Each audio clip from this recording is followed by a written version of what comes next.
हमारे पास next topic क्या है, revaluation of assets and liabilities. अब revaluation of assets and liabilities हम कब निकालते हैं, अब देखो कि जब काफी ज्यादा टाइम जो है बीत चुका होता है तो जो हमारे ओल्ड पार्टनर्स हैं उनको भी लगता है कि क्या पता हमारी एसेट्स और लायबिलिटीज की जो वैल्यू है या तो वो बढ़ गई होंगी या वो कम हो गई होंगी। ठीक है, अब देखो या फिर नया पार्टनर जब हमारे बिजनेस में एंटर करता है तो उसको भी तो अब मार्केट की जो एग्जैक्ट वैल्यू है वो भी तो पता लगाना होता है कि अब एक्चुअल में इनकी जो असेट्स और लायबिलिटीज की वैल्यू है वो कितनी है। तो इसलिए जो है हम इसके लिए हम क्या बनाते हैं, रिवैल्यूएशन अकाउंट बनाते हैं। उसके अंदर देखते हैं कि एसेट्स की वैल्यू कितनी बढ़ी है कितनी कम हुई है, तो उसकी वजह से कितना प्रॉफिट हुआ है कितना लॉस हुआ है। अगर प्रॉफिट होता है तो वो भी हम उसमें ट्रांसफर कर देते हैं पार्टनर्स के कैपिटल अकाउंट के, ओल्ड पार्टनर्स के, और अगर लॉस होता है तो वो भी हम उनके अकाउंट में ट्रांसफर कर देते हैं। ये बिल्कुल प्रॉफिट एंड लॉस एडजस्टमेंट के अकाउंट के तरीके से ही बनता है। अब आगे देखिए रिवैल्यूएशन अकाउंट कैसे बनाते हैं। इसके अंदर दो साइड होते हैं, एक डेबिट साइड एक क्रेडिट साइड।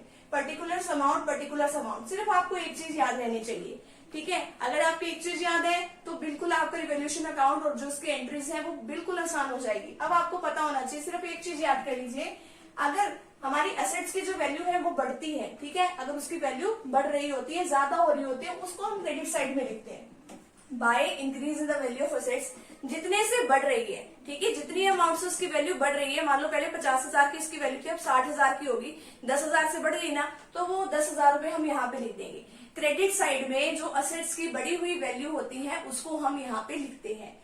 बिल्कुल इसका अपोजिट हम कहाँ पे लिखते हैं, इसके डेबिट साइड में। यहाँ पे इसकी वैल्यू अगर बढ़ रही है तो क्रेडिट में लिखते हैं, अगर कम हो रही है तो यहाँ पे डेबिट में लिखेंगे। और क्रेडिट का बिल्कुल जो इसका लायबिलिटीज है वो बिल्कुल इसके अपोजिट है। ठीक है, अब अगर यहाँ पे एसेट्स की बढ़ी हुई वैल्यू अगर हम यहाँ पे लिखते हैं ना क्रेडिट साइड में, ठीक है, लेकिन जो लायबिलिटीज है अगर उनकी वैल्यू बढ़ रही होगी तो वो हम कहाँ पे लिखेंगे, डेबिट में, और अगर कम हो रही होगी तो कहाँ पे लिखेंगे, क्रेडिट में। ठीक है, सिर्फ इतनी सी बात है। अब देखो कि अनरिकॉर्डेड असेट्स है, अनरिकॉर्डेड असेट्स यानी कि पहले रिकॉर्ड नहीं थी अब रिकॉर्ड कर रहे हैं, यानी कि वैल्यू बढ़ी ही है, तो ये बिल्कुल इसी का ही सेम लॉजिक है। अगर अनरिकॉर्डेड असेट्स है तो उसके क्रेडिट साइड में लिखेंगे, अगर अनरिकॉर्डेड लायबिलिटीज है तो हम कहाँ लिख देंगे, इसके डेबिट साइड में। ठीक है, अगर हमारे क्रेडिट साइड का टोटल जो है डेबिट साइड के टोटल से ज्यादा आ जाता है, अब मान लो इसका टोटल आया 3,000, ठीक है, और इसका टोटल आया इन सभी का मिला के 2,000, तो क्रेडिट का टोटल हमारे डेबिट के टोटल से ज्यादा है ना, तो हम क्या करेंगे, हमें क्या होगा, प्रॉफिट होगा। तो कितने का प्रॉफिट हुआ, हमें 1,000 का,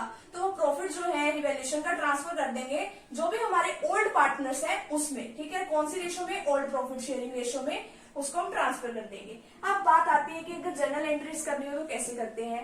रिवैल्यूएशन अकाउंट उन एंट्रीज की वजह से डेबिट होता है जो इसके डेबिट में पड़ी होती है। अब इसके डेबिट में क्या है, ये असेट्स हैं, क्या है, डिक्रीज हो रही है जिसकी वैल्यू। ठीक है, तो रिवैल्यूएशन अकाउंट को आप डेबिट करते रहिए, revaluation account debit to assets account, ठीक है, revaluation account debit to liabilities account.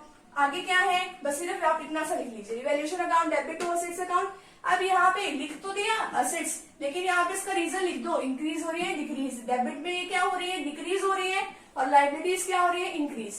अब जितनी भी एंट्रीज इसकी क्रेडिट साइड में उसकी वजह से हमारा रिवैल्यूएशन अकाउंट क्या होगा, क्रेडिट होगा। ठीक है, तो डेबिट किसको करेंगे, तो जो हमारी एंट्री पड़ी है assets account debit to revaluation account, यहाँ पे लिख देंगे increase in the value of, जो है हम यहाँ पे लिख देंगे increase in the value of assets. ठीक है, असेट्स को हमने यहाँ पे लिख दिया।